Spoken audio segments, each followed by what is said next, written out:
All right. Hello, everyone. Bonjour. Good evening. Zoe Indigenous cause. My name is Zoe, and I'm a member of the Native American Heritage Month Planning Committee within the Office of Multi-Ethnic Student Affairs. On behalf of the committee, I'd like to thank you all and Dr. Adrienne Keene for being here tonight. To begin, I would like to introduce Lindsay Willow Smith, co-chair of the Native American Student Association, to say a few words. Hi, bonjour everyone. Good evening. My name is Lindsay and I'm a member of the Native American Student Association. Before we get started with today's event, I would like to acknowledge the Anishinaabe community and the Three Fires Nation on which we stand. As a member of the Sault Ste. Marie Chippewa tribe, I find it extremely important to acknowledge Michigan's foundation, our Indigenous people. This land shows us how we should take care of it and it should take care of us. Thank you to my elders and all my relations for making these events possible. I would like to thank the Native American Heritage Month Committee for organizing this event and so many other great events coming up this month. The Native American Student Association, also known as NASA, is a student organization at the University of Michigan that fosters a sense of community among Native students on an in-person and virtual campus, as well as those interested in Native American political issues, cultural practices, and languages. NASA holds multiple events each semester, and we invite you to join us. In the chat, a form is available for you to connect further with NASA by signing up for our listserv to receive emails from us. Miigwech. Miigwech, Lindsay. Now I would like to welcome Dr. Barbara Meek, who is the director of the Native American Studies program at the University of Michigan that is co-sponsoring this event. Miigwech, Dr. Meek. Thank you. Hello, good evening. Those are lovely introductions so far, and thank you also to NASA, to Zoe, to Solomon, to Andrea, to everyone who's pulled this together this evening, and for all of the many other events that you are pulling off this month and next. It's very exciting, and it's very much sort of rewarding to be a part of all of this. So I'd also like to note that Native American Studies is proud to be a part of making this evening's event happen and welcoming Dr. Adrienne King to U of M virtually. As a scholar at the cutting edge of research on stereotypes, cultural appropriation, education, and Native students, her work transcends both disciplinary boundaries and academic audiences, right? Her work on and against mass media, as well as her prominence in social media, right, addresses all of us, asking us to interrogate our own biases and our habits of interpretation. And this is in keeping with our Native American Studies program's earliest scholars who critiqued, the dominant narrative. Scholars such as Robert Burkharver, who's we now have an annual lecture in the name of. He wrote The White Man's Indian. Following him, there was Betty Bell, a Cherokee poet and author who wrote Faces of the Moon and Reading Red. And then, of course, you all probably have heard of my other colleague, Philip Deloria, who left us for that other Michigan of the East, right? Who wrote Playing Indian and Indians in Unexpected Places, right? They have laid the groundwork, right, for us to try and transform, to challenge these narratives and to change them and to make them more meaningful to all of us. So before I turn this over, one last thing I want to say is, so the other evening, Trevor Noah was speaking to the campus. And he made this comment or remark that as children, right, he's talking about politics and comedy and sort of how they come together. And he made this comment that as children, stories are what changed our minds. And I found that to be especially meaningful for what we do during Native American Heritage Month and what Dr. Keene's work does and what all of our work hopes to do, right? That this power of narrative, the power of stories, right, doesn't just stop in childhood. That is this ongoing, very important project that we are all a part of, right? Stories are the vehicle for change. Stories matter and make a difference. And so I will stop there and turn it over so that Dr. Keene can share some of her narrative with us tonight. Thank you. Great, thank you, Dr. Meek, and thank you to the Native American Studies program. There we go. Thank you, Dr. Meek, and thank you to the Native American Studies program for your support. My name is Jaime Fuentes. I am also a member of the non-planning committee. I have the distinct honor of introducing our featured speaker for this evening. Dr. Adrienne Keene is a part of the Cherokee Nation and is a Native scholar, writer, blogger, activist, and is passionate about reframing how the world sees contemporary Native cultures. She is the creator and author of Native Appropriations, a blog discussing cultural appropriation and stereotypes of Native peoples in fashion, film, music, and other forms of pop culture. She is also a co-host of the All My Relations podcast that aims to explore our relationships to the land, to our creational relatives, and to one another. I'm also a fan, so I listen all the time. Through her writing and activism, Dr. Keene questions and problematizes the ways Indigenous peoples are represented, asking for celebrities, large corporations, and designers to consider the ways they incorporate Native elements into their work. She is very interested in the way Native peoples are using social media and new media to challenge misrepresentations and present counter narratives that showcase true Native cultures and identities. Adrienne holds a doctorate in culture, communities, and education from Harvard Graduate School of Education. Her research focuses on college access for Native American Indian, Alaska Native, and Native Hawaiian students, and the role of pre-college access programs in student success. She has worked closely with a nonprofit called College Horizons, which assists Native students in the college application process as a participant, alumna, faculty member, and now researcher. Please join me in welcoming Dr. Adrienne Keene. Wado, thank you all so much. What beautiful intros. I'm like getting a little like verklempt thinking about being in conversation with all of those incredible scholars that you mentioned, Dr. Meek. Those are like all of my scholar idols. And thank you to NASA for all of the work that you did to pull this together. And I know that it is not a simple process to get a campus speaker together, even in these virtual circumstances. So I'm really appreciative of all of that effort and work.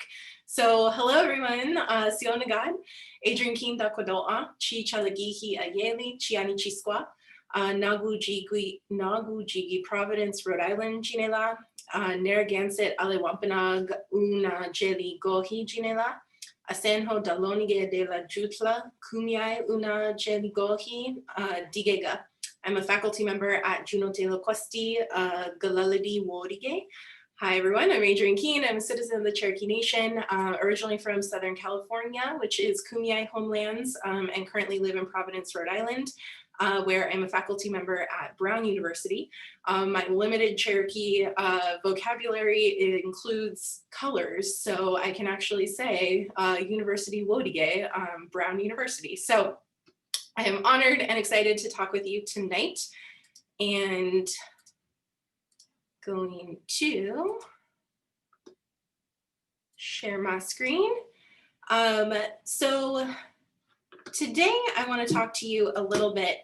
Well, first of all, I want to start with, and thank you to our amazing introduction for situating us on whose land we are on. We are spread out across the nation and world, as I've been seeing everyone pop up where they are. So I think this slide becomes even more important because we're not all in the same land together.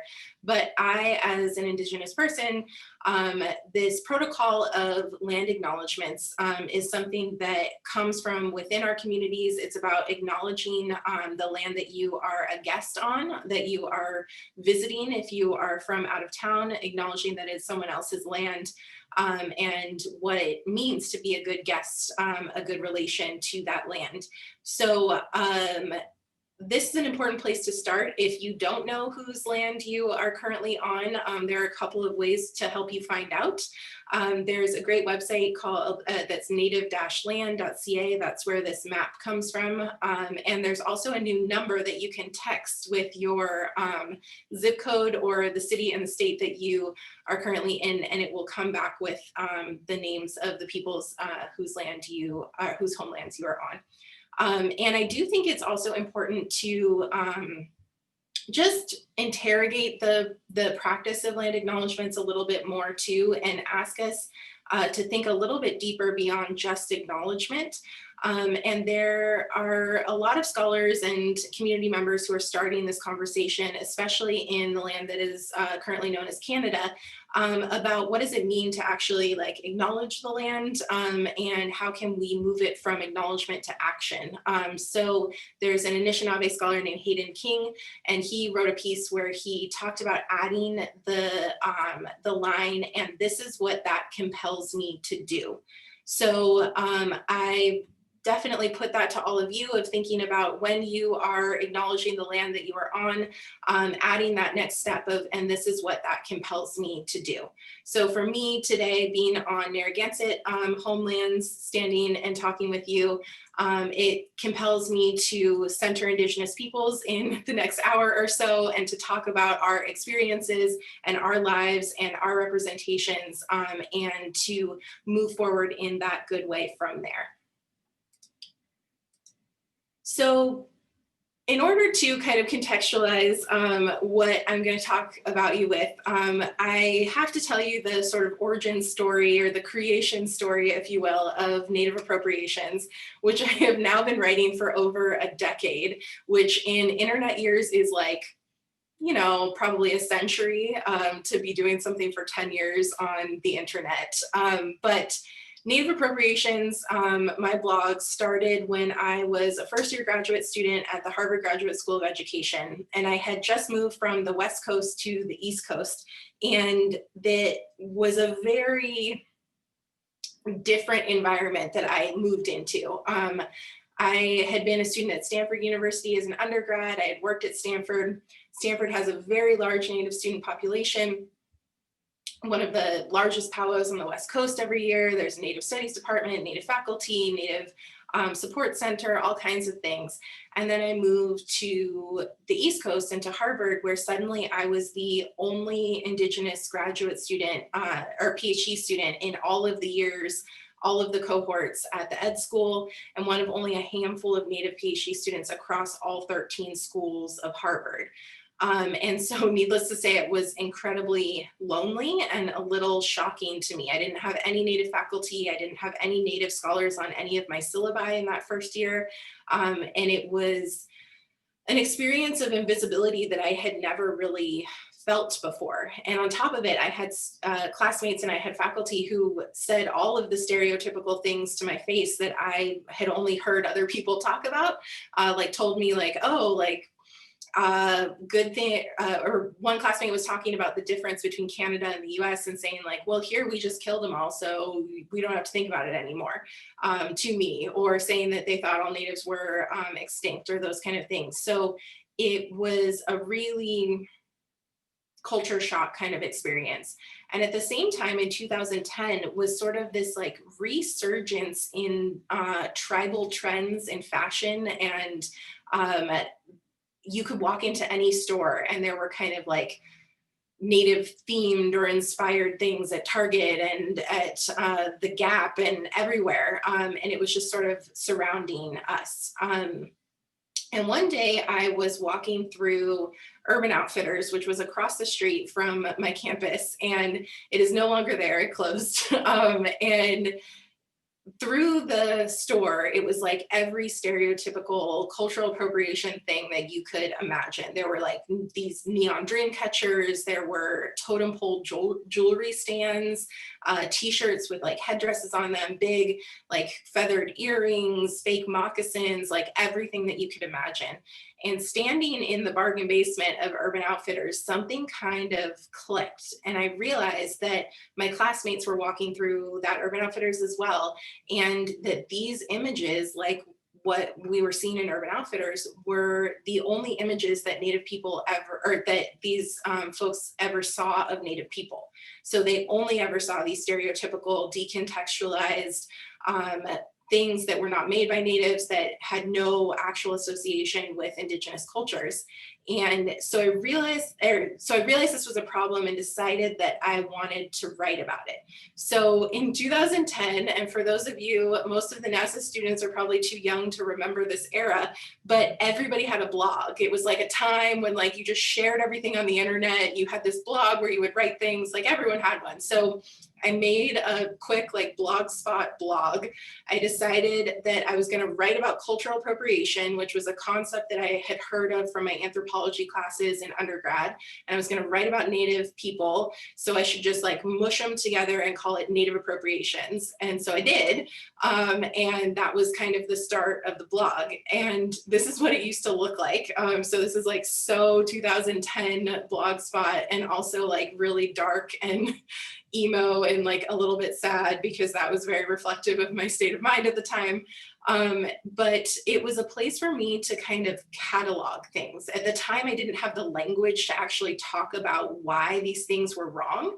And so the early posts are really funny for me to read because it's so many questions. It's like, so I think this thing is bad, right? Or this seems inappropriate, I think. And the blog has kind of been a catalog of my journey of learning and of thinking and of growing. And so it makes me really happy to be able to look back at those early posts and see how much I have learned and grown in these last 10 years. And I think it's a rare gift to have that long record like that. So this is what the blog looks like now. It has not had any updates since maybe like 2015 or so, but there are over 400 or more posts since then, since the beginning, and it's really kind of become a place where I can write essays about things beyond cultural appropriation, about what it means to be a contemporary Native woman. I can invite other people to write essays. Right now, there's kind of a series of essays of Native folks navigating the pandemic, of like, I called it Stories of Uncertain Times. So giving people a platform and a place to reflect, because there aren't that many places for Native folks to have this kind of like free form outlet. So I've loved watching the way that Native Appropriations has grown. And as mentioned, I also now host a podcast, which was kind of an outgrowth of that next step of representations, where the blog gave me a place to sort of be analytical in a written form, to react to things, to have a spot where I could go and like angrily type when something happened in popular culture. And then the podcast gives us a space that's a little bit slower, a little bit more slow paced, a place for us to have really in-depth conversations, for us to delve into like big topics of things like blood quantum, of things like DNA, of decolonizing, like monogamy, thinking about the relationships between our one another, food sovereignty. Like we've just covered all sorts of things that are these really important topics that are all about relationships. And I get to do it with my good friend, Matika Wilbur, who I've known for a really long time. And so to us, and she cares deeply about representations as well, this was our next step, to allow people to really hear our voices and to hear the voices of our friends and colleagues, and to move us even more out of these stereotypes into the real and messy and complex and complicated human beings that we are as Indigenous people. So that's been the next step of this journey of really what I call consenting to learn in public. So I am putting myself out there and saying, these are things that I care about. I don't necessarily know everything about them. And so we're going to go on this journey of learning together, of talking about them together.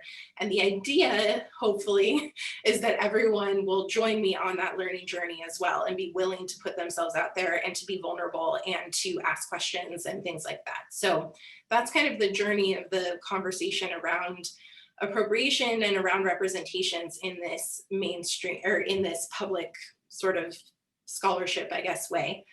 But I have a couple of slides to kind of get us all on the same page, because I was doing a panel a couple of weeks ago, and we were talking about cultural appropriation in fashion.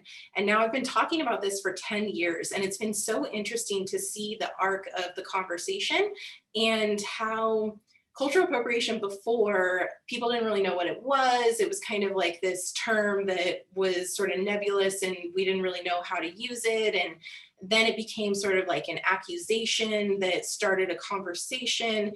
And in some ways now it has become the kind of end of the conversation where someone is accused of appropriation, of misusing something, and that's sort of the end. And it's not the beginning of a conversation about why, or about power, or about healing the harm that was caused, or whatever it is. So I think it's important to take a few steps back and look at how we actually define what cultural appropriation is, because it's not necessarily a very straightforward thing. So Lenore Keene-Tobias is my baseline, and you'll have to forgive me as I get a little nerdy for the next couple of slides. I am a nerdy professor after all, but so Lenore Keene-Tobias is kind of my baseline definition that I use. She's a First Nations writer from what is currently known as Canada, and she says, taking from a culture that is not one's own, intellectual property, cultural expressions and artifacts, history and ways of knowledge. So just taking from a culture that is not one's own. And I like to start with this one because she said it in 1990 at a convening of Native writers where everyone was coming together to talk specifically about this issue of appropriation. And so oftentimes we start to think about this conversation around cultural appropriation as being a very recent thing, but this shows that Native folks have been talking about this since at least the 90s, if not well before that, as the scholars that Professor Meek was listing off, all of those folks have talked about appropriation for decades and decades. So then that brings us to this definition from a pamphlet called Think Before You Appropriate, which says cultural appropriation describes a one-sided process where one entity benefits from another group's culture without permission and without giving something in return. So the two important things of that definition to me are the permission and the reciprocity, the giving something in return. And for Indigenous folks, reciprocity is kind of the foundation of our relationships. That's how you relate to one another. That's how you relate to the land. That's how you relate to everything. So of course it would make sense that if you're going to be borrowing from another group's culture, that there's some level of reciprocity involved, that there's of course a level of permission involved in that process. And then lastly, good old Wikipedia says cultural appropriation is distinguished from equal cultural exchange due to the presence of a colonial element and an imbalance of power. And the power part is the really important piece of this. So oftentimes the pushback when you're talking about cultural appropriation is, well, like cultures share things all the time. Like we wouldn't be anything if we didn't have sharing of culture, or if there wasn't exchange of ideas, or what does that mean to just siphon or silo everyone off into their own corners?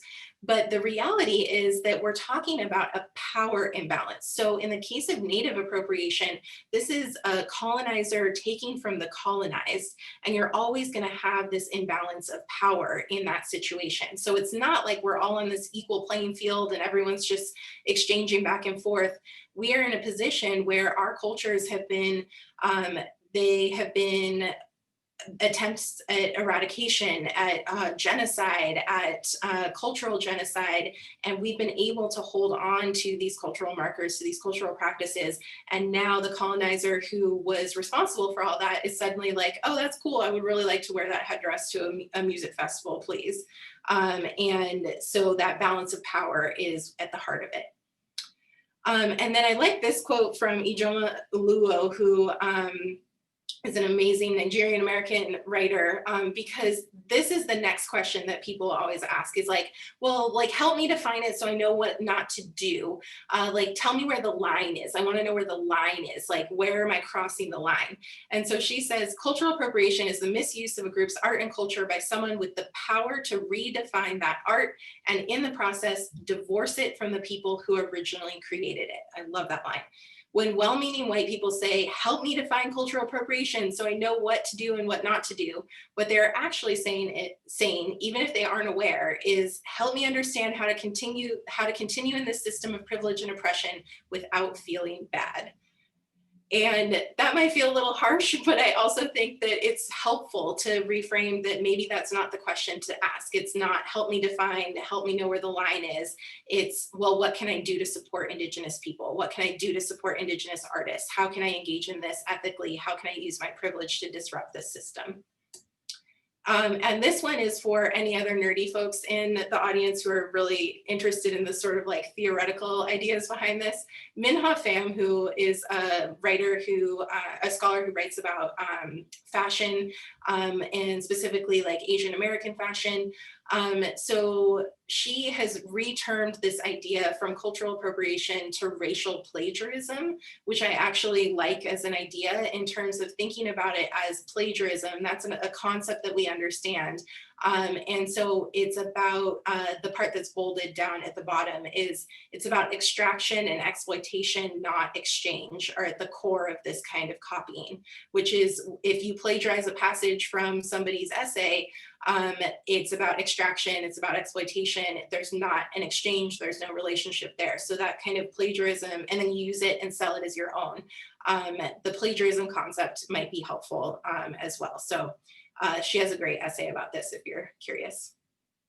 But this tweet I have been using in my presentation since 2015 because I love it. It's so straightforward. So Jay the Nerd Kid says, how to respectfully partake of someone else's culture. 1, be invited. 2, follow your host's lead. 3, respect their boundaries. So to me, that is pretty straightforward and pretty simple and gives you a lot of leeway for how to respectfully participate in a culture that is not your own, is just these 3 steps.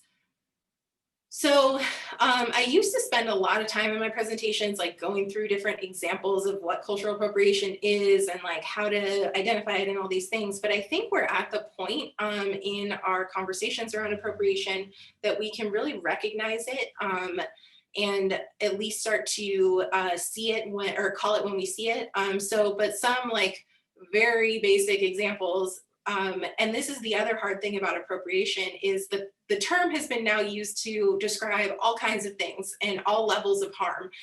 So we have on the far side of the screen there a Halloween costume, which is extremely offensive and harmful. Or we have some sort of like random jewelry across the bottom, which is taking money away from actual Native artisans who that's how they make their living, the specific cultural practices that go into making these pieces. And in the center is what I termed in like 2010, the like hipster headdress, because that was the era of hipsters and the era of wearing headdresses at music festivals and like just for fun. I don't know. I'm really glad we've kind of moved past that. But this concept of wearing a war bonnet that is only worn by a small number of tribes, mostly in the kind of plains region of the US.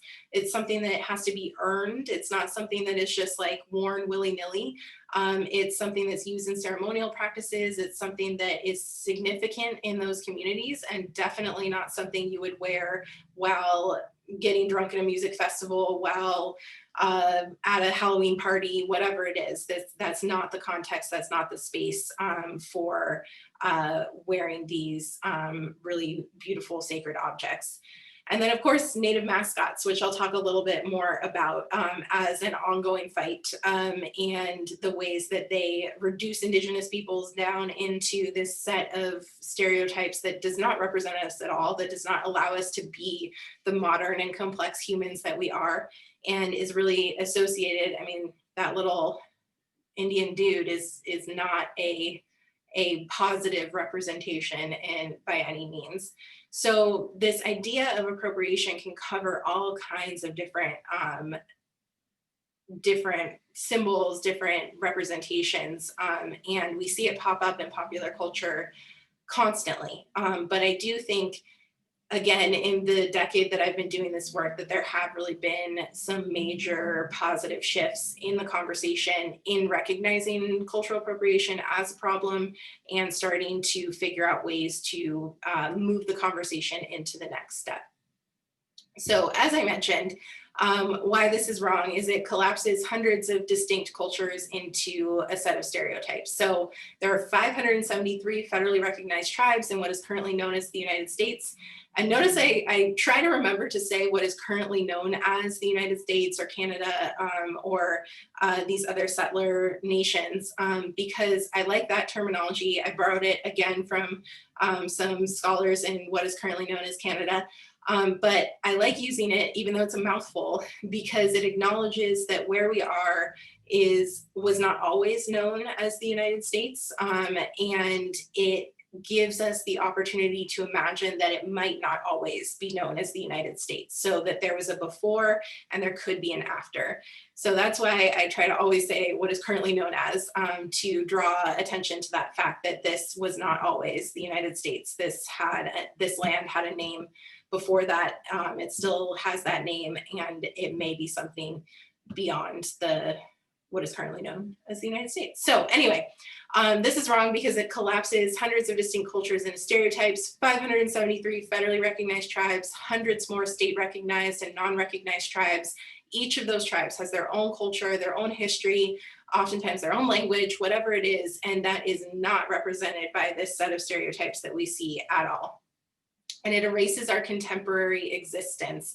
If you Google Native American, the thing that most often pops up is a like sepia toned image of like Geronimo or Sitting Bull or these other like famous chiefs, the Edward Curtis photographs.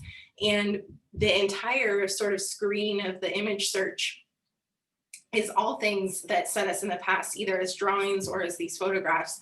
And when our contemporary existence is erased, then that means that our current issues, our current challenges just don't exist in people's minds. And it also means that our ability to be the sovereign nations that we are is compromised. So I always give the example of, I think of lawmakers in DC, non-native lawmakers who are tasked with interacting with the tribes that are in their jurisdiction or in their state or wherever it is. And yet they go outside and they are constantly surrounded by images of the Washington football team pre-removal of the mascot. What is the image that's going to be conjured in their mind when that tribal leader walks in their office? They're going to be thinking of the football helmet. They're going to be thinking of those stereotypical representations. They're not going to be thinking of the guy who has a law degree from Harvard and is running a multi-million-dollar gaming enterprise or whatever it is. And so that's a really big problem when we're trying to assert our sovereignty, when we're trying to move forward as communities. It also turns us into fantasy creatures. So especially in Halloween stores, which we'll talk about some progress in that area too, but there's a category for like wizards and fairies and all these like fantasy things and occupations, which, you know, are real, like doctors and whatever, and then Indians. So it puts us in this category as something that is more akin to a magical fantasy creature than to a real human being. A lot of these are sacred aspects of culture, like I talked about with the war bonnets, and involve traditional understandings that not everyone has access to or should have access to. And so part of that is revitalizing in our communities these traditions, these cultural practices. And when you remove those, like the Ijoma Uo quote said, and you apply your own set of meanings to them, that is a complete exploitation of the community that you're taking from. And a lot of these images, like you saw with the Halloween costume, really contribute to the over-sexualization of Native women. And we have an epidemic of missing and murdered Indigenous women in what is currently known as the US and Canada. And a lot of that painting Native women as sexually available or as something to be conquered or a fantasy comes from these images of overly sexualized Native women. And so the costumes and things like that contribute to that problem. And then there's also huge economic impacts. Like you saw with all that fake jewelry across the bottom, if you buy a $2 necklace off of some website versus the really beautiful handmade one from a Native artist, you're taking money directly away from that Native artist and from communities.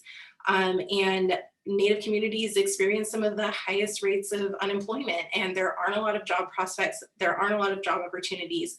And so if folks are able to make livings off of their art and off of their design, then that is a really important and beautiful thing. And so when you're supporting non-Native artists who are making these things, you're taking away from those economic opportunities for tribal members. And of course, this is all set in the context of settler colonialism. And I want to drive that home with this slide, and the next is basically that you can't talk about appropriation without talking about the history and ongoing settler colonialism in what is currently known as the US. So I use this animated GIF to show the very rapid disappearance of moving of land from Indigenous hands to non-Native hands in a relatively short period of time, if you look at the dates across the top. And the only way that you can justify this dramatic loss of land and life accompanying with that land is by painting the inhabitants of that land as inferior in every way, as less than human, as unworthy of life, as unworthy of land. And that's where you get these sort of like historic paintings, like the bottom corner, that paint natives as these savages, as just culturally backward and unworthy of life. And that's a continuation in these processes of appropriation, where we are talking about a dismissal of Native culture as being on the same playing field as mainstream white culture, and a minimization of the importance of Native spiritual practices, of Native land, relationships. All of those things are diminished because Native people are painted as inferior, as culturally inferior. And that's a continuation of these processes of colonization. And representations are a really big way that this narrative continues. And so that's why I have the really disturbing and problematic photo or painting on the slide, is to mention the role of representations in this process. And as you just saw, I'm about to show some images from government-run boarding schools. So if you're a Native person who has a history of this in your family, and those are hard to look at, I will let you know when I move past this slide. But in addition to this ongoing loss of land and life, we have this era of forced assimilation through government-run boarding schools. And for a while, I took these photos out of my presentations because it's pretty traumatic to look at them. Like, this is not a really far past history. My grandma went to one of these schools. One of the fellows on this slide, I was using it in an education class, and a student came up to me afterward and was like, "Professor Keene, that's my grandpa." So she was in my college class, and like, that is her grandpa, who is like the poster child for these assimilation programs. But I realized that there are many, many people in what is currently known as the US who have never learned this history, who don't know that this is something that occurred up until the 1960s and 70s, where young natives were taken from their families and their homes and sent to these schools where they were not allowed to speak their language. They were not allowed to wear their cultural clothing. They were not allowed to see their families, and they were trained to be like farmers and domestic servants, and to kind of fill those bottom rungs of society. And this was seen as the more benevolent choice than the Indian Wars, which were proving to be too expensive. So if you could not physically eradicate Native people, the next best thing was seen as culturally eradicating. And so in these before and after pictures, which they were very proud of, you can see in the before photos that the young men in these photos are wearing their traditional regalia. They're wearing their silver jewelry, their headdresses, whatever it is. And those are the things that were forcibly taken from them. And they were told, you are not allowed to wear this. You are not allowed to use this. This is evil. This is bad. And now suddenly those are the things that are like cool and are in Target and are in Urban Outfitters, and you can buy for $5 online. And it wasn't even until 1978, with the passage of the American Indian Religious Freedom Act, that we were legally allowed to practice our spiritual practices. You could be sent to jail, you could be sent to insane asylums for practicing your ceremonies, for practicing your religion. And that's part of this too. So when folks are selling like starter witch kits with sage and an abalone shell, they're not recognizing that this history prevented us from using those cultural objects, from wearing our cultural regalia, and that there's that long history of power imbalance and colonization behind it. So it's not just like a cute accessory to put on at Urban Outfitters. It's definitely something that has this really painful history behind it. So I'm on to the next slide for folks who were not looking. So colonization is about extraction. So it's about extracting people from the land. It's extracting resources from that land. And now it's extracting culture from those people. So cultural appropriation is really just a continuation of these processes of extraction, of exploitation. So I wanted to, so that's the like educational part of things to get us all on the same page of thinking about the context and how this is really about a continuation of settler colonialism, about power. It's not something that is just natives like being stingy with their culture and not wanting to share it. Like it is way more complicated than that. And the next step is to trying to start to identify when you are supporting a Native artist and when you are supporting a non-Native artist who may be appropriating Native cultural practices or art forms or whatever it is. And so to be clear, Jamie Akuma, who is one of my favorite Native designers and amazing woman, she always talks about that Native artists and designers would not be selling their clothing or their art or their jewelry if it weren't okay for non-Natives to wear it. So folks who are making art are not going to make things that are sacred or spiritual or ceremonial or whatever it is and put them on Etsy. Like that's not, we know the boundaries of our own cultures. We know what's okay and what's not okay. So if it is on Etsy, if it's on Instagram, whatever it is, if it's not explicitly said that it's for Native people only, then you, if you're not Native, are more than welcome to buy it and to participate in that way, which is great because you're supporting a Native artist. So as an example, I pulled two different Etsy stores just to kind of get your brain thinking. So this first one is one of my favorite artists because her name's Kat and she's just so creative and I love seeing how she tries so many different mediums and is always just like exploring and trying new things, and it makes me really happy and excited to see. So she has an Etsy shop called Sweetgrass and Sage Co. And you can see right away from looking at her description, she uses Indigenous language. She has her About Me. She says, all items are carefully handmade by me, a Haudenosaunee woman, member of the Oneida Nation of the Thames. These pieces are all authentic Indigenous beadwork and design. Thank you for supporting Native art. So it's pretty clear from her her description, and she uses like Indigenous language and the names of her different products and things that you can confidently know that this is a artist you can support. And the reason she has so few followers is she changed the name of her shop and it was brand new, so that was why. Versus this shop that I just found by searching for Native American boho or something. It's called Desert Weaves. And so it's like vaguely pan-Indigenous kind of thing.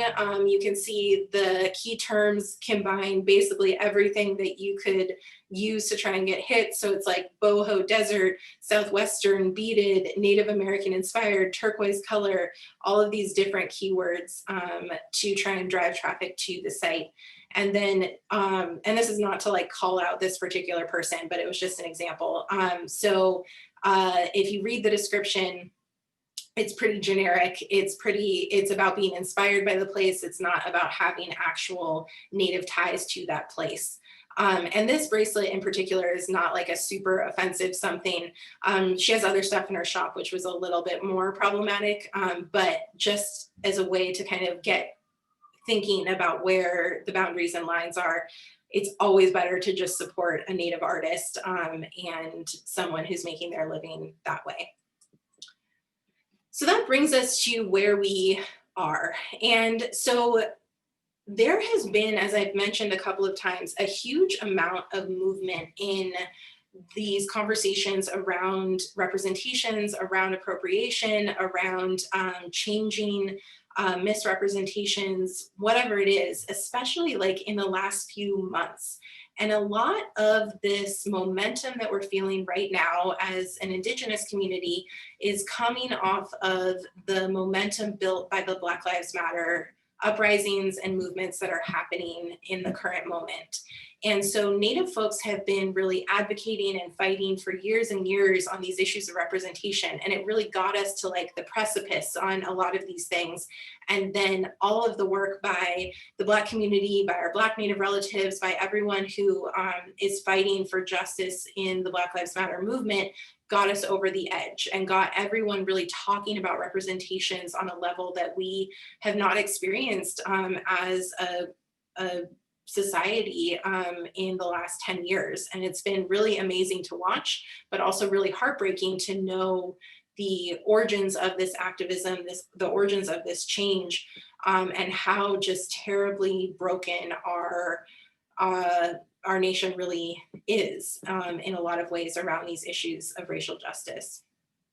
So one of the biggest wins in recent times, which in the state of the world, so many of these that would have been big news moments that have just been kind of blips on the radar because unfortunately there's so much happening, usually not for the good in the current moment. But the Washington football team changed their name. And this was something that I never thought I would see in my entire lifetime. This was a fight that I have been involved in for a decade, that others have been involved in since the 1960s. And it was due to constant Native pressure, activism, work that got lawsuits that went all the way to the Supreme Court that got us to this point where the pressure was just too much. It made no sense for the football team to continue with this name.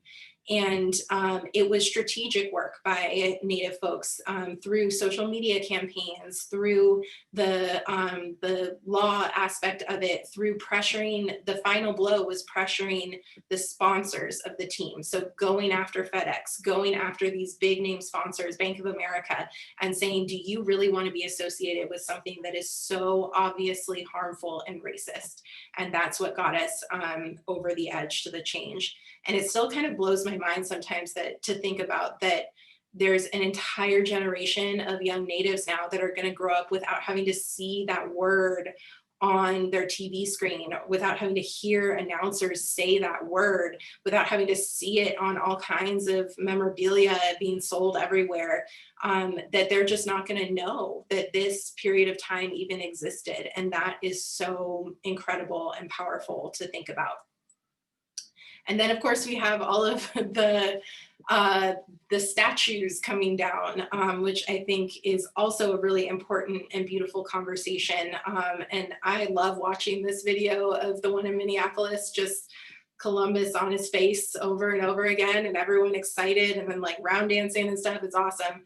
The one in Providence, they removed it in the middle of the night at like 4 in the morning, so it wouldn't get torn down. So it's in some dusty basement somewhere now, which is fine with me.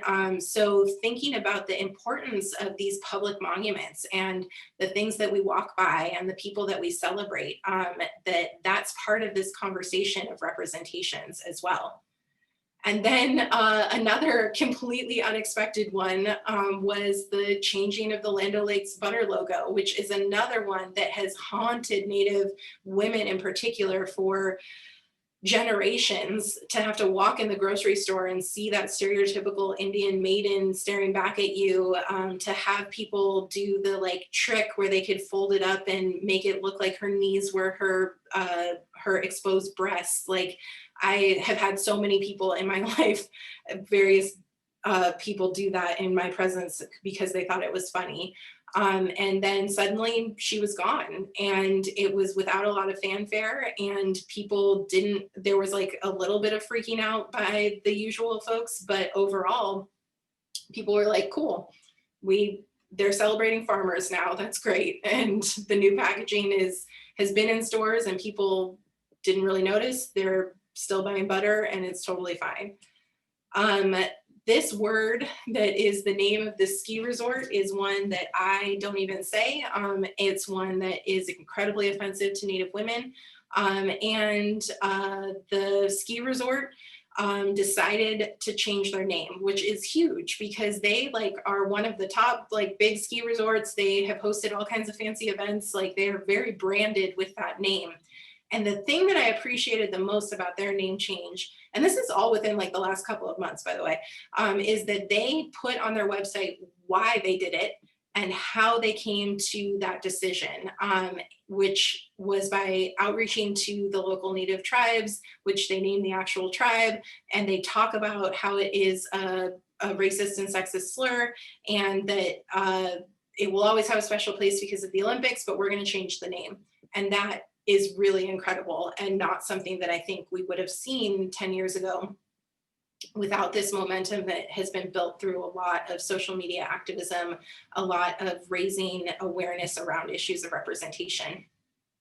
And then this happened just like a couple of, like the beginning of October.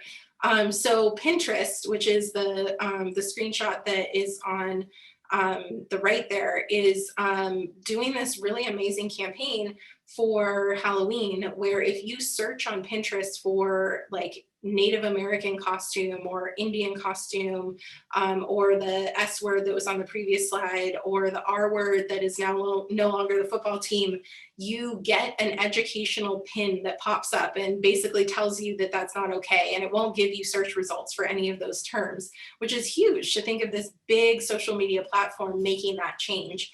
And so I wrote this like little introductory piece that gets linked on some of those things.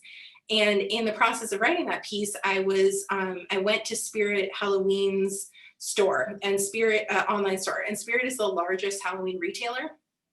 And I did a little search for Indian because I was gonna like use some screenshots or something, and nothing came up.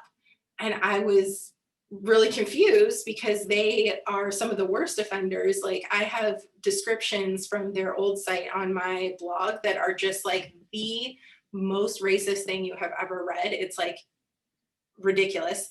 So no more Native costumes at all on their entire website.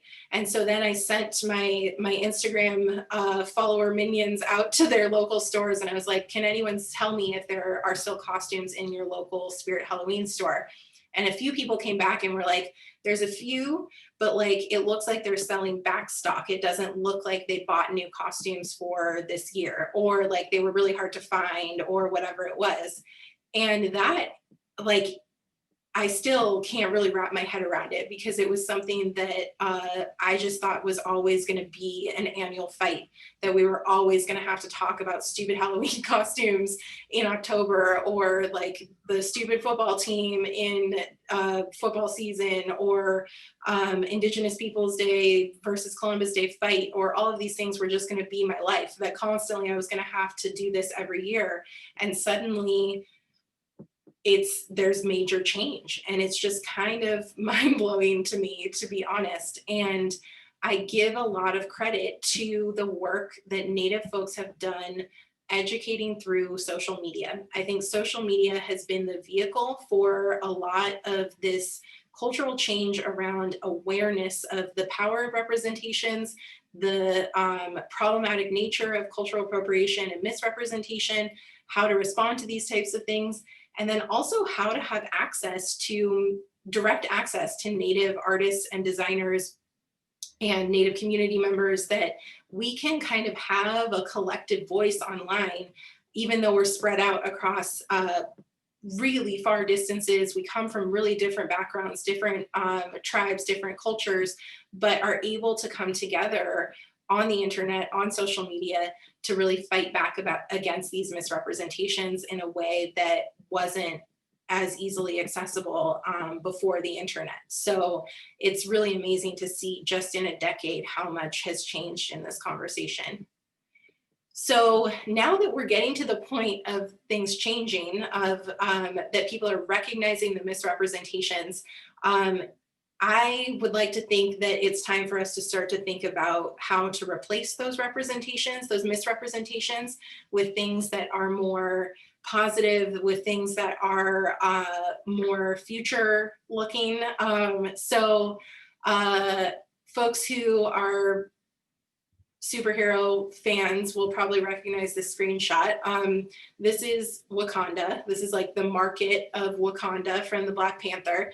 And I don't know about the other Native folks who are on this webinar, but when I went to see the Black Panther, I got really like kind of emotional when they showed Wakanda for the first time and like showed scenes like this where you have like baskets next to this like floating train, and you have folks who are wearing like mixtures of traditional clothing and like fancy modern stuff, and this massive city that is a place that was untouched by colonialism. And like the thought of that like kind of gives me chills to think about. So the Black Panther is completely, it is an Afrofuturist imagining. It's an Afrofuturist film. It comes out of this tradition of Afrofuturism. And I am by no means wanting to erase that this is specifically something that comes for the Black community to think about the role of futurisms for their people coming from this place of colonialism, extractive colonialism in Africa, in the nations of Africa, that is very different than settler colonialism experienced in the US. But it's also a place that, as I said, was untouched by colonialism, was untouched by colonization. And it's a place where you can see what happens when an Indigenous culture is allowed to keep their own resources, is allowed to develop science and technology in a way that aligns with their cultural practices, where a young Black woman can be the head of all of the amazing technology and scientific development. And we can also critique Wakanda because they're also an extractive economy and they're using their resources and that kind of stuff. But for the purposes of imagining something different, it's really powerful to think of what a world could be that was untouched by settler colonialism, untouched by colonization in general. So Indigenous futurisms builds off of this long and beautiful tradition of Afrofuturisms. It was coined by Dr. Grace Dillon, who's Anishinaabe, and it's really meant to speak back to like the tropes of science fiction that are about like the final frontier and like the individual and the conquest of foreign worlds, and to kind of like reject those ideas and to reimagine what an Indigenous future would look like. And that's Yoda by Bunky Echo Hawk. I love that. And so Indigenous futurisms really give us the power to imagine otherwise. And this is Beth Lepensi, who is Grace Dillon's daughter, is an incredible artist and video game designer. And she has this whole series of really cool Indigenous futurisms prints, and that is one of them. So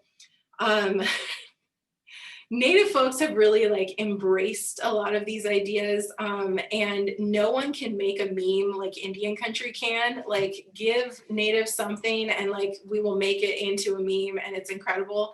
So Baby Yoda definitely has been adopted by the Indigenous community, and Baby Yoda is 100% Indigenous, but it goes to show that there is this ability to see ourselves in a future setting, to look at what it means to indigenize science fiction, to imagine a future beyond settler colonialism.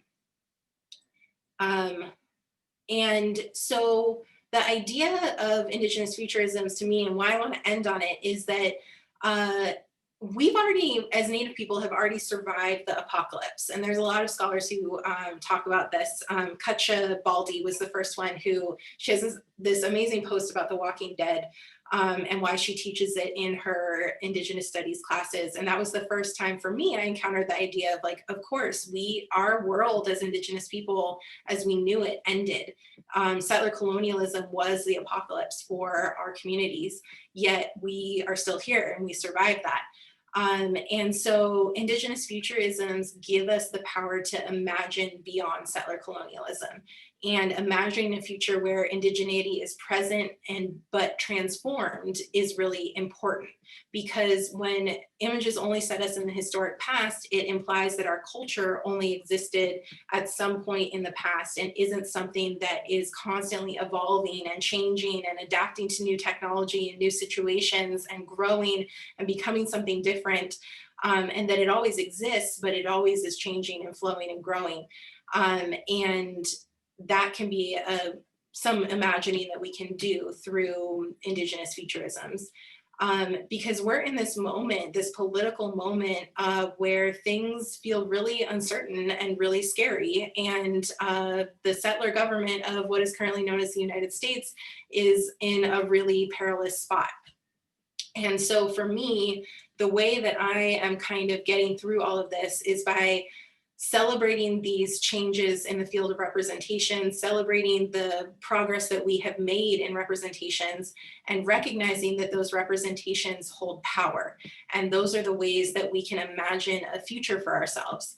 And I think of our ancestors 100 years ago, 200 years ago, when they were in the thick of this deep period of hardship and tragedy and colonization in ways that we can't even imagine today. And how could they have imagined me as their descendant all of these years later, speaking to all of you on a Zoom call, speaking my language, identifying as a Cherokee woman? They probably couldn't have wrapped their head around that. And so for me, it's important to imagine what my descendants will experience, the world that I want them to live in, the world that I want them to experience that is beyond settler colonialism. And that imagining is really important. So representations hold power. And so I think that we together as a community can start to do some more radical imagining. And it doesn't have to just be about pushing back on the misrepresentations. We can start to build and dream and imagine something beyond where we are now, and how Indigenous people are going to really lead the way into that future. So please keep in touch. My webpage or my blog that I've been talking about is nativeappropriations.com. I also have a personal webpage that has like my syllabi and things if you're interested in like reading the academic stuff around this. I am no longer on Twitter. That's a whole other keynote about how I decided to leave Twitter because it was not the best environment anymore. I am still on Instagram. You can find me there. We also have a podcast Instagram, which is at AMR Podcast.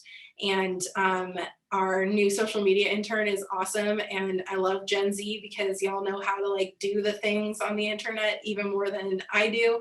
So she's been making these amazing infographics and sharing them out about our different episodes. So there are lots of episodes that are pertinent to this conversation of the podcast. We have one directly on Native appropriations. We have one on Native mascots with Dr. Stephanie Freiberg, who is amazing Tulalip researcher who did the psychological research of why mascots are harmful on a psychological level. And then we recently did a 3-part design sponge collaboration with Native artists and Native curators, talking about the role of Native art during this time of the pandemic, and also about thinking of museums and power in those spaces. So lots of options for you to learn more if you're curious about the conversation. So Willow, thank you. And with that, I will stop sharing my screen and we can turn it to some Q&A. First things first, I would love to thank you once again for this amazing presentation. It was very, very inspiring. So our first question was from Diane Back, and she says that she lives in a neighborhood in Detroit that's having this discussion about changing its name from Indian Village to something else. Essentially, a lot of folks are pushing back against it because they say it's not really offensive or not as offensive as other things. And they want to know what thoughts you may have. And this is a place with no Native or Indigenous connections, so. So first off, I tend to like stay away from like weighing in on specific situations because I don't ever want to be seen as like the like native stamp of approval for something where someone could be like, well, Adrienne Keene said it was okay. And then all these other natives are like, no, it's not okay. And it's really, really not okay. But I think the conversation around that renaming is one that can think about the relationship to the actual land that the community is built on, and like, how do you want to honor that relationship if there are no native folks, or you think there are no native folks, because chances are there's probably one or two native folks in your community that you might not know about. But if you want to really think about that relationship and do it in a good way, what does that entail? How do you be a good guest on those lands? How do you be a good relative to those lands? Is it by keeping a name that is Indian Village? Is it by thinking through the other ways that you could possibly shift that relationship? And I hate it's hard because I often get that conversation of like, well, it's not as bad as like something else. But I think it's when we think of the collective of all of these representations, that's where the weight really comes from. So it might not just be the name of your town, but it's the name of so many different towns. Or it might not be just the one thing that is like borderline or whatever. It's the collective of all of them. So yeah, I'll leave it with that. I think it's really important that the community is having those conversations. And I think that is awesome, and that should definitely continue. And I hope that it is something where people can start to turn it from just the name to the actual relationship to the land that they're on, if that's helpful. The next question we have is from Grace. She wanted to know how activists such as Native activists who utilize social media manage censorship by companies and algorithms that are designed to suppress activists. Yeah, that's a good question, and something that wasn't really an issue when I like started this work. And so I don't really know how as a community to move forward with it, other than just continuing to use the platforms and power that we do have, that where we aren't being censored, to do that work. But I mean, even on the most basic level of like when people are responding to someone's Instagram post where they put up something that's clearly problematic or harmful, and the creator is then just, it always cracks me up as a Native person to say creator, meaning like the person who like made the thing, not like creator. But because I was going to say when the creator is taking down comments, and that, sorry, when the person who put up the post is taking down the comments, that really stifles the conversation and is a challenge to like move things forward. And I do think it points to the fact that social media is good for some conversations and good for some activism, but it's not good for all activism and all conversations. And so it has to be a combination of multiple avenues. Like with the Washington football team, that campaign could not have just been won through social media. It had to be all of the in-person protests, all of the going after their sponsors, all of the lawsuits against the trademark, plus the awareness raising on social media. So it had to be a combination of all of those in order for it to be successful. So where one avenue might get shut down, there are lots more other avenues where the work can continue.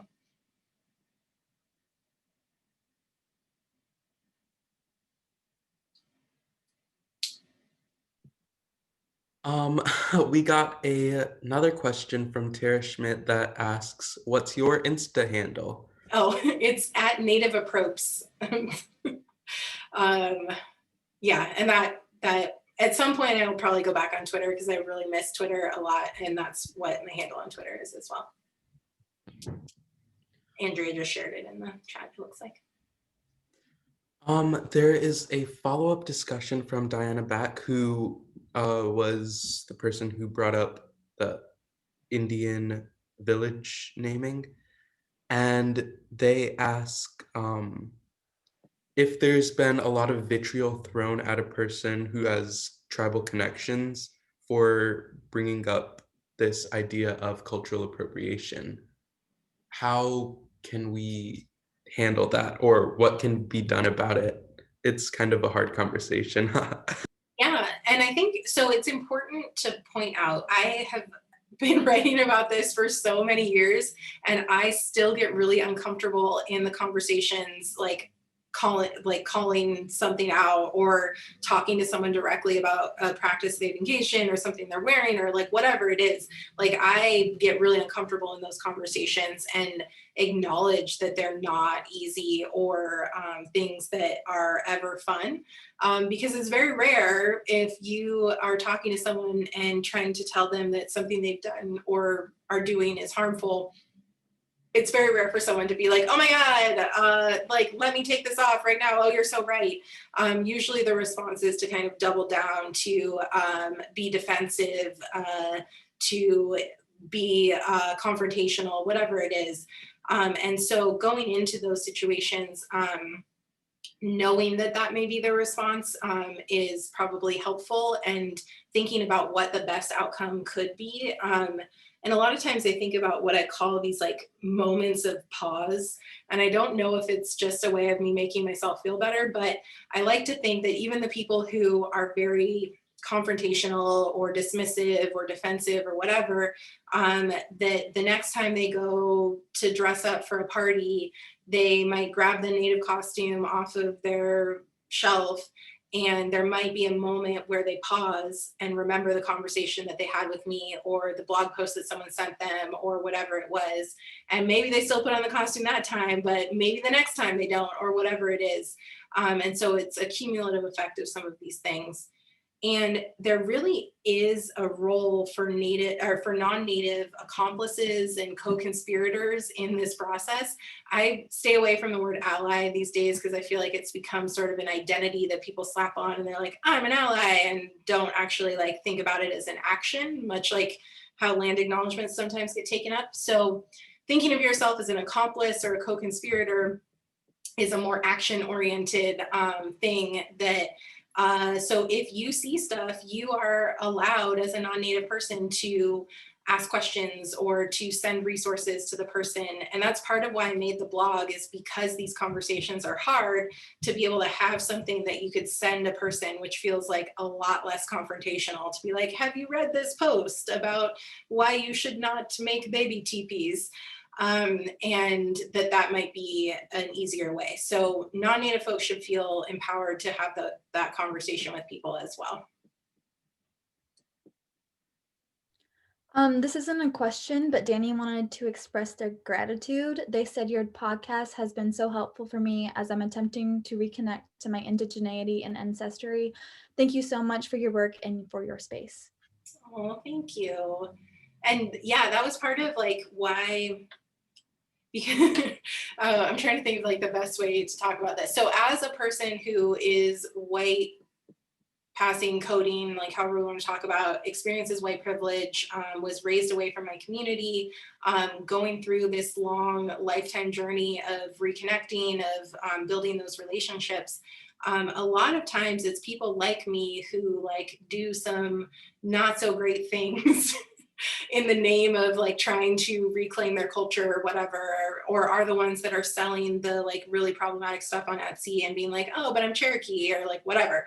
So I wanted with the blog and with the podcast to be able to talk about that position of being a white passing native person, of experiencing white privilege, of trying to navigate these spaces in a good way and do it humbly and do it with deference to others who have been raised closer to their communities, who know more than I do, and kind of give that example for folks, because there aren't a lot of representations of native people like me in spaces, but there are a lot of native people like me in the world. And so being able to have those hard conversations about what does it mean to like be in this weird in-between space and be perceived one way by people, but also experience the privileges of being white and the power that comes with that and all these things. So I'm glad to hear that it is useful for other folks who are going through that experience as well. So thank you. We have another question from an anonymous attendee who asks, the impacts of settler colonialism and assimilation are very real. When members of our own Indigenous community are defending cultural appropriation or condoning harmful acts, how do you best navigate those conversations? That is a hard one, and one that I often, so the mascot issue is one that I feel like I, especially like when I was just starting this work, Native folks who were not offended by mascots would often like argue with me about like, if you're strong in your culture, if you know who you are, these mascots don't bother you. And like, it's only like the white Indians in academia who care about those things or whatever it is, like that would get thrown at me a lot by other Native folks. And what I began to understand in sort of the way I contextualized it for myself is that, especially if you're a Native person living on your homelands, completely surrounded by other Natives, you have like 1.5 million counter representations. So every time you see that mascot on TV, you turn around and walk down the street, and there's like 40 other aunties and cousins and like representations of Native people that show you that that's not who you are. But for folks who are outside of their communities or in urban spaces or navigating spaces, they're one of the only ones. That impact of the mascots and those misrepresentations can feel more strongly because you don't have those beautiful counter representations to go off of. So I never like go after Native folks. Like there are plenty of non-Native folks who are doing all kinds of bad things that we can direct our energies toward. And I don't feel like it's productive to police other Native people about however they feel, because they have very different experiences than I do. So to me, I kind of just it's very hard to navigate those spaces. So I just sort of like let those comments go and focus my attention on the things that I do feel very strongly about and where I can like address those harms that are happening. And that's part of the reason why I left Twitter, is that I was getting really heavily like bullied by other Native folks, that it didn't matter what I was saying, it was always the wrong thing. And I think there's a difference between holding people accountable and calling people out just to call them out. And so I always go for the accountable side of things. I don't go after companies and individuals and whatever in a mean spirit. I don't do it in a way that is telling them that they're racist and the worst person in the world. I do it in a way that is holding them accountable for their actions, asking them to understand me as a Native person, and doing it from that kind of like good heart and wanting to engage in a relationship and a conversation. And that's been a movement over time as well. I used to be a lot more snarky and angry and like calling people out right and left. And I'm realizing more like 10 years later that that just invites it to come back to me in a lot of ways. So kind of a rambling answer, but the bottom line is that Native folks have very vastly different experiences. And so we can't expect that everyone is going to be on the same page about everything. And so it's up to us as people who do care about representations to affect change in the arenas that we can, and educate non-Native people about the harms of those representations without necessarily going after our fellow community members who don't feel the same way as us, even though it can be very frustrating. We have another anonymous question. It says, what are the best practices to conduct outreach and engagement with Indigenous communities in the policymaking process? That is a very good question, and it's going to vary with every community, unfortunately. But the biggest thing is to take it slow and recognize that those relationships take a lot of time to build up. And that's something that we are constantly coming up against at my own university, because we are trying to build relationships with the local tribal nations in a meaningful and good way. And the university did some bad things a long, long time ago, but those communities remember those things. And so the university is having a hard time saying, like, it's now been 3 years since we like sent the initial letter to invite people to this advisory council. Like, how come we don't have an advisory council? And it's like, well, we haven't had time to like go down to the community and like hang out with people and get to know them and like share food with them and like be in community with one another. And we can't move forward with this formalized relationship until we build that kind of natural and informal relationship. And so that's a very different timeline than a lot of these things.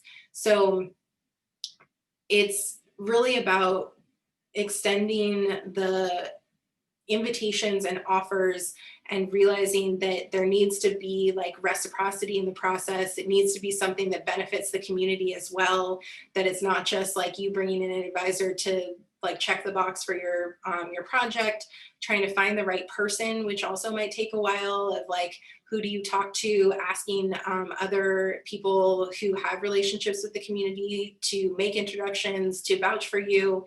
But it's all about relationship building. And yeah, it can be hard because it's not the same timeline as things that move very quickly in kind of policy and institutions and things.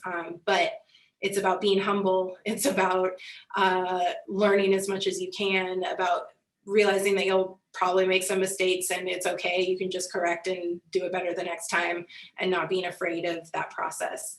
I think it's funny sometimes because I often think that I see it with the administrators at my university. There's like this weird fear of Native people. Like they're like so afraid to just like call the chief of the local tribe or to like invite them to campus. Like it's just this weird kind of like, oh, I don't want to do it wrong. I don't want to mess it up. But we're just people, like we're Native, we like, you know, like call somebody, like invite them to a meal, like go have coffee. Like it's not like this big, like scary thing that needs to follow some like super traditional protocols or whatever. It's just about building relationships. While we're on the topic of college and universities, we have a question from one of our own, Caitlin Sanchez, who asks, in regards to your work on College Horizons, what thoughts do you have about how academia and universities support or inhibit Indigenous representation and the success of Indigenous students? That is an excellent question and is one that I am constantly exploring in my own work, and has been another thing that has really shifted and changed over time. I think when I started graduate school, my whole sort of like hypothesis, if you want to use it that way, that basically the whole point of my research was to argue that getting a college degree was nation building for Indigenous communities. So you need doctors and lawyers and teachers and whatever in your sovereign nation to assert your sovereignty. And so you need an educated group of tribal citizens to be able to fulfill those roles so you can assert your sovereignty. And then after a lot of years of thinking through that, I realized that a lot of that model still relies on these very like Western notions of capitalism. Like you get a good job, you like get your degree, you fulfill a very specific role, and that there only are kind of these limited roles in that scenario, like that you could fulfill in your community. And so now I've been thinking a lot more of, as you can tell from this talk, I'm super into the idea of futures and like, what does it mean to build a future for our communities? And that's where I kind of see the role of higher ed, is that it's a place where Indigenous students can gather skills and knowledge to be able to imagine and build these other mechanisms that are going to bring us to this like decolonized future, which is a much more sort of like not as like become a teacher, serve your community sort of thing. But it also, to me, frees Native students from this immense pressure that we often feel in college and in graduate school, that like you need to be doing something that's going to serve your community. You need to give back to your community. Like, why are you here if you're not giving back to your community? And a lot of that came from the fact that I have seen now 10 years of Native students, myself included, completely burn themselves out trying to fix the institution that they are in. I was on 12 different diversity committees in graduate school. I was on like the executive steering committee for diversity of Harvard Ed School as a second year grad student. And I felt this intense pressure that because I was the only Native student, if I wasn't in those spaces, then there would be no Native representation and no one would think about Natives and nothing would get better. So I've seen students do this over and over, and it's important to build spaces on campuses and do that work to make them better places for Native students, because they aren't good places for Native students. And I think we can kind of say that globally, that there are pockets of goodness. There are communities that are built, but they are largely places of struggle for Native students, where you are constantly having to fight at every turn, like fighting in the residence hall when you can't smudge and you set off your smoke alarm, fighting in your classrooms when your teachers are talking about like colonization without mentioning Native people, or like whatever the awful things are that happen in classrooms, like fighting in social situations with the frat house that had the cowboy and Indian party. Like all of these things are really affronts to who we are as people, as Native people, and make it hard to be a college student. And other students don't have to deal with that on top of being invisible. So all of that is to say that I now am thinking through, how can we just build these spaces that give Native students the chance to just take everything they can from the institution and then go off and build something that is beautiful and different and from the perspective of their community and culturally grounded in the way it needs to be, rather than trying to fix these institutions that have been around since the 1700s. So I am very into these ideas from like Sandy Grande, who is a really incredible Native scholar who has a piece called Refusing the University, which I highly recommend. And it's about finding those spaces, those otherwise spaces that exist on a college campus, outside a college campus, where you can do this building and imagining, and places that really fill you up. And they might not be within your college experience, but those places do exist.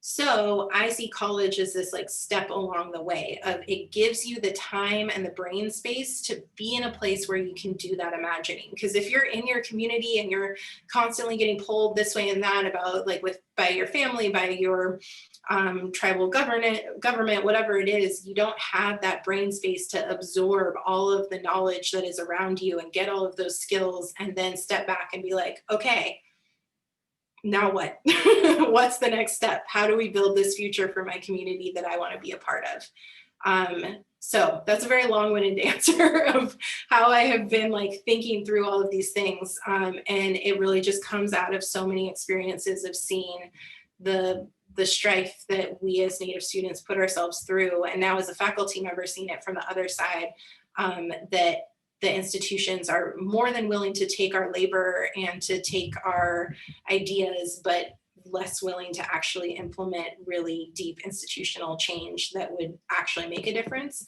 So why don't we just take everything we can from them and be those spies on the inside and take it back to our communities and implement it in ways that it's useful. Another question from an anonymous attendee was, how do you hold the intergenerational dynamics between the older Natives who weren't allowed to express their culture and now the younger Natives who want to advocate and get back in touch with their Native roots? Yeah, that actually has been a really beautiful experience in my family, where like my grandma went to boarding school. She grew up understanding Cherokee and speaking some Cherokee, but then like totally did not speak it or was not engaged at all in Native community things after high school. And so then my mom was raised without anything.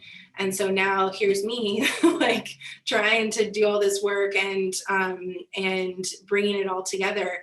And I've been able to bring my mom and my grandma along with me, which is like really cool and powerful in a lot of ways, where my mom has gone from like talking about Natives using like those Natives, or like Native Americans do this or whatever, to like using like we and I, which like is such a subtle shift, but such a like really powerful one to me. So rather than like being, because there definitely were times where I went through like resentment, where I was like, why didn't my grandma like hold on to those things? Like, why didn't she ask the questions of my great grandma, who was like our last speaker in our family, the last like really culturally connected one, and my great grandpa. Like, why didn't she do that? Why didn't she do that? And now I can, obviously, after all of these years of learning about colonization, can see where those disconnects happen and where the policies were implemented to make it so I grew up the way that I did. So it's like a delicate dance, because I don't want them to feel bad for like not knowing these things. There's also like fear and sort of uncertainty from them as well. But it's also just been really cool to kind of see them make changes and progress in that way, in the way that they identify themselves. And now I have my first niece. I have a million little cousins and that I call my nieces and nephews, but my sister had a baby. And so my sister's husband is Choctaw, and then my sister is Cherokee. So we have little Nell, who is Cherokee and Choctaw. And the thought that I get to be in this little one's life and like make her experience as an Indigenous person be so different than my own is like really powerful to me. That this work that I'm doing in reclamation, in trying to like bring things back and understand things in a way that my immediate family has not for a very long time, I get to pass that on to my niece and make her vision of the world be just so dramatically different. And that is like why I do this. Like that's what this is for. So so it's been powerful to be able to share some of this with my with my mom and my grandma, and then also realizing that there are a lot of other people who are like me as well, and like finding solidarity in that shared experience of reclamation too. Thank you so much. This is so great. If you have more time, we have 2 questions that have been submitted in the chat. Sure.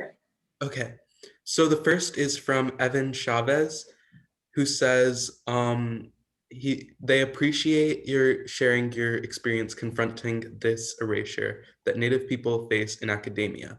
How do you find the motivation and stamina to continue? And what advice would you give a current graduate student navigating these spaces as the only Indigenous person? It's hard. Like it is not easy.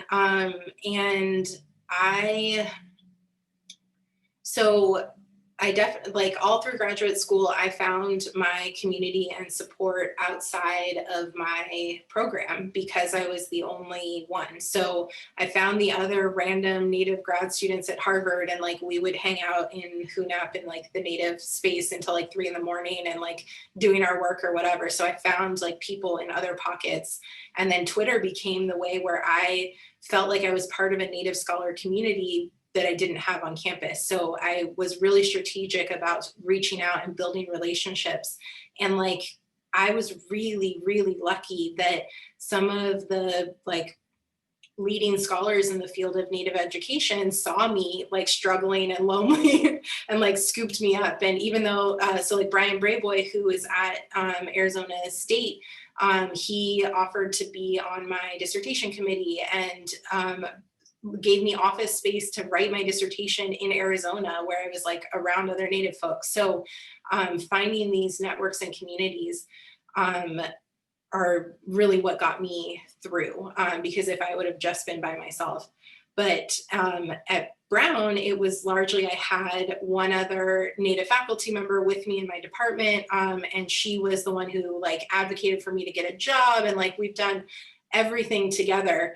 And literally right before this keynote, I had our last dinner together on her balcony because she is moving to take a job at Berkeley. So now I'm back to being the only one. And like that, I'm getting emotional just thinking about it. It's like really scary because it is hard to be the only one. So I find the motivation through, like as a faculty member, through my students, and like being able to make their experience on our campus better than mine was.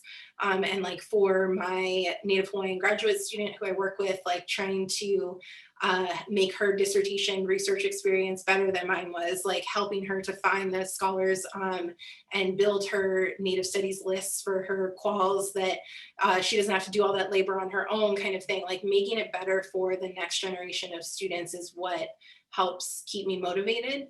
And then also remembering that me as like a white passing Native person experiences these institutions very differently, and because of that have leverage and power in this institution. So I can walk into spaces and not be immediately perceived as a person of color, and there is a weird backwards power in that to be able to advocate in spaces, to be able to easily navigate spaces. And so I feel a sense of responsibility through that as well, that I have this set of privileges, so now I need to work to dismantle them.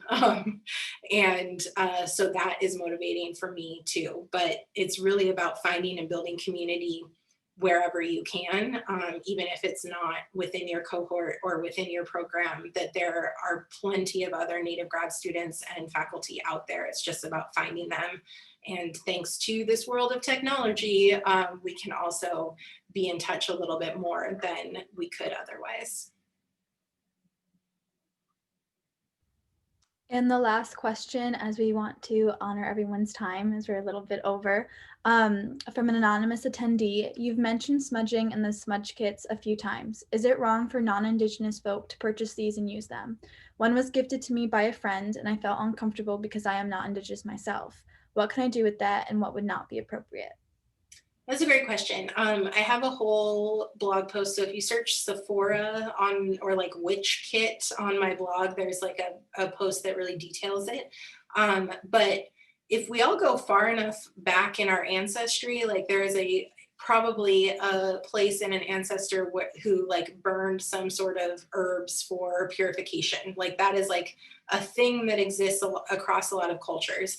And so to me, it's a matter of identifying things like white sage is something that is really specific to communities that use white sage to smudge with. White sage is also in danger of in danger of becoming endangered. It is not yet qualified as endangered because it only grows in certain regions in Southern California, like that kind of area. So that's something that I and other Native folks feel like should be reserved for Native people. And the whole thing with like buying a smudge kit online is that, again, it's something that is taking Indigenous spirituality that was outlawed, that we couldn't practice, and commodifying it and removing it from that culture and then turning a profit off of it. But if you have an Indigenous friend or colleague who has gifted you these medicines, like in a good way, then it is complete, as one Native person, in my opinion, is completely fine if they have taught you how to use those medicines, if they want you to have them. Like I, this year in my little backyard garden, like grew sweetgrass in pots. And so I've been like gifting these braids, and I grew some like sage as well. And I've been gifting them to people, and I want people to use them. That's why I'm giving them. So I think that is perfectly okay as well. So I think if the idea of smudging appeals to you, I would do some research and see like what your ancestors might have used. And I think that's completely fine to like burn and purify your house or wherever you are with those things that come from your ancestry. But I think the sort of commodified like little starter smudge kits are probably something to stay away from. And then if you are in community with someone who has gifted you and taught you like how to use these things, that to me is really important and completely fine. So whatever you do like in your house and like behind closed doors is up to you. That's your spiritual practice. That's how you choose to engage. The bigger problem to me, again, is the folks who are selling it, the folks who are making money off of it, the folks who are appropriating and commodifying it. That's where I put my concern, rather than folks, whatever they're doing in their homes. Thank you so much for all of these great questions. On behalf of our sponsors and the University of Michigan, I would like to say thank you so much to Dr. Adrienne Keene for sharing your words with us today. It is your strength, your creativity, and your determination that inspires us all. We would also like to thank all of you for joining us this evening. Please be sure to visit the Native American Heritage Month website for the most up-to-date information on our NAM events. Looking ahead, we have conversations on Indigenous environmental justice with Dr. Carl White and food sovereignty with Zibi Mijwang Farm next week. We hope you can join us. There is a survey link being sent out in the chat as well as email. Please complete this so that we can show the university why events like this are so important. Thank you for joining us today, and I'd like to once again thank you, Adrienne, for sharing your knowledge with us. Happy Native American Heritage Month. Willow, thank you all so much.